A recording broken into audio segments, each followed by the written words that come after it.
దేవునికి స్తోత్రం. ప్రియమైన సహోదర సహోదరులకు శుభాభివందనములు. ఈరోజు దేవుని వాగ్దానం కీర్తనలు 118 నీవు నా దేవుడవు, నేను నీకు కృతజ్ఞతాస్తుతులు చెల్లించెదను. నీవు నా దేవుడవు, నేను గనపరిచెదను. చూడండి, ఇక్కడ భక్తుడు అంటూ ఉన్నాడు కదా, దేవాది దేవ, నీవే నా దేవుడవు, నీవు తప్ప వేరొక దేవుడు నా జీవితంలో లేడు.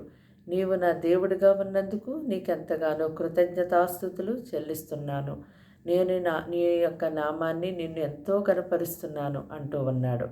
అలాగుననే ప్రభువైన యేసుక్రీస్తు వారు కూడా ఈ లోకంలోనికి ఆయన శరీరధారిగా వచ్చినప్పుడు ఆయన జీవించిన 33.5 సంవత్సరాల జీవితంలో తండ్రి అయిన దేవునికి ప్రతి విషయమందు కూడా ఎంతగానో కృతజ్ఞతాస్తుతులు చెల్లిస్తూ దేవుని గనపరుస్తూ జీవించారు. అలాగుననే మీరు కూడా ఇప్పుడిప్పుడు వేటి కొరకు కృతజ్ఞతాస్తుతులు చెల్లించాలి అని అనుకుంటూ ఉన్నారేమో కదా. మరి మా జీవితంలో గొప్ప కార్యాలు దేవుడు జరిగించినప్పుడే కదా కృతజ్ఞతాస్తుతులు చెల్లిస్తాము అని అనుకుంటూ ఉన్నారేమో.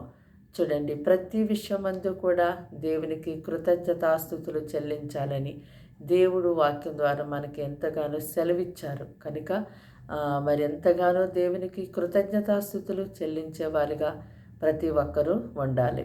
మరి పాపంలో శాపంలో నశించిపోతున్నటువంటి మిమ్మల్ని దేవుడు ఎంతగానో రక్షించి తన ప్రజగా చేసుకున్నందుకు మొట్టమొదటిగా ఆయనకి ఎంతగానో కృతజ్ఞతాస్తుతులు చెల్లించి ఆయన యొక్క నామాన్ని ఎంతో కొనియాడి గనపరిచి స్తుతించేవారిగా ఉండాలి.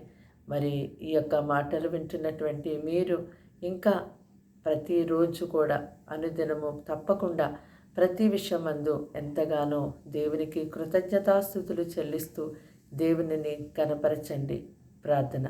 దేవానికి వందనములు, స్తోత్రాలు, స్తుతులు తండ్రి. ఈ సమయం అంది మాటలు వింటున్న నీ బిడ్డల్ని మీ రక్తంతో కడిగి ముట్టి బలపరిచి దీవించి ఆశీర్వదించండి. ఈ దినమంతా వారికి తోడుగా ఉండండి. ప్రతి అపాయం నుంచి తప్పించండి.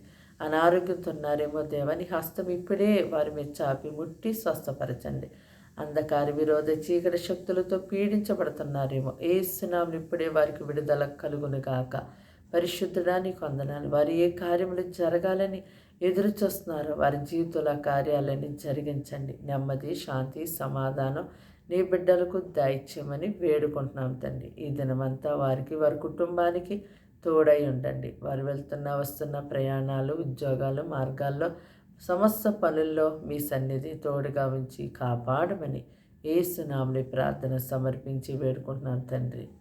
ఆమేన్.